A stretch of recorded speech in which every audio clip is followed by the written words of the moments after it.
Hello guys, what's up and welcome to the new tutorial from the SketchUpArchStudio. In this tutorial, I'm going to show how we can work with SketchUp for creating 3D cabinets or kitchens. Finally, you can download this file below this video, so let's get to work. I'm going to start my job with the rectangle in here. We have some simple wall in this place. So I'm going to select a rectangle in here and draw my cabinet unit in here about 60, 300. So I'm going to extrude it about 100 centimeter. And now from the downside, I'm going to select this line in here and take one copy about 10 centimeter. You can use push or pull for push it to the backside about 3 centimeter or 2 centimeter. So now time for dividing your cabinet to different type of units. First of all, try to use push or pull. Try to manage the size of it about 30. So I'm going to select this line in here or this place. Now, don't matter from which side you want to create it.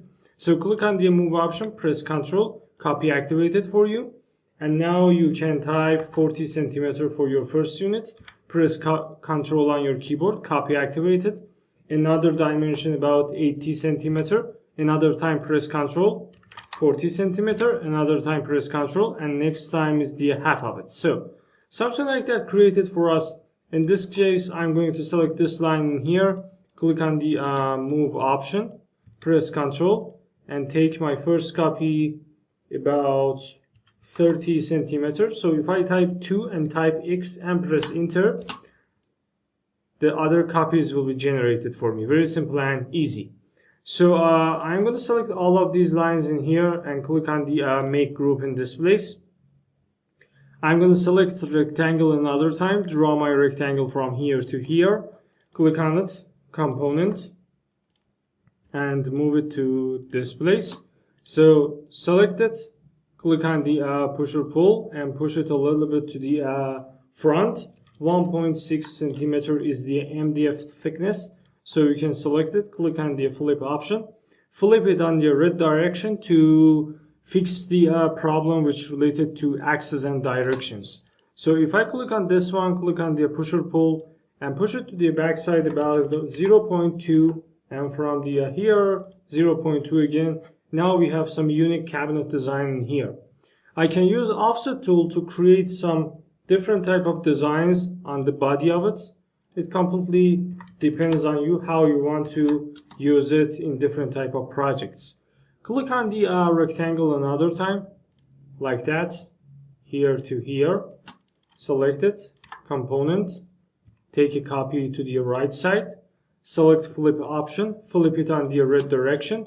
Now you can edit both of them, 1.6, click on the offset tool, 6 centimeter for the offset, click on the push or pull and push it to the back side about 1 centimeter, something like that is done for us.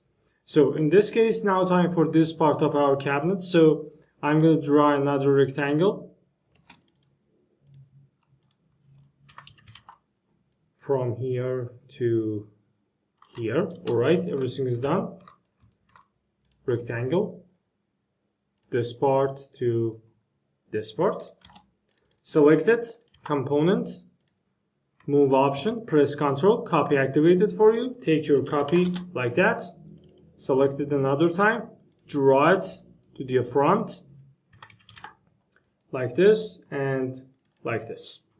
So from the downside or upside, you can fix it out. It doesn't matter, but I prefer to fix it out from the downside. So all of them are component.